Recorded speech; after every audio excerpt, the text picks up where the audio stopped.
to meet their legal needs, especially in expanding their activities in international markets?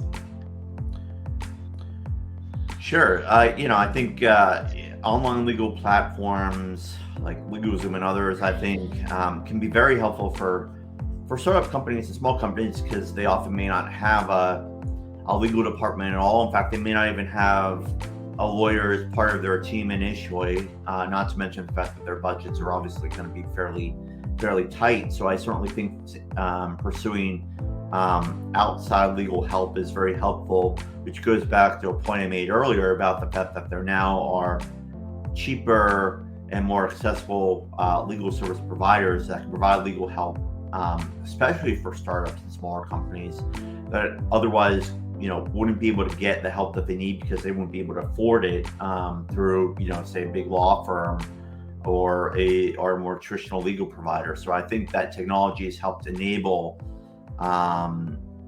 better low-cost options for startups and other small companies.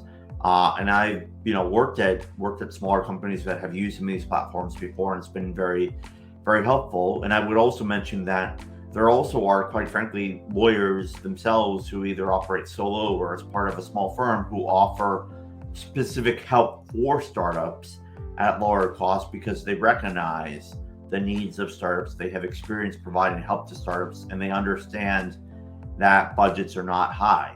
And so, I definitely think there are a number of different resources, an increasing number, in fact, that are able to provide support to startups and small companies that otherwise they wouldn't be able to get. And that historically put these companies at a disservice because they were unable to kind of do basic things like getting incorporated, trademarking their business, what have you, because they just didn't know how to, because it was complicated, and B, they couldn't afford to because it was expensive. And now that is becoming less and less the case, which is, I think, a good thing for both consumers of legal services as well as for the legal industry as a whole.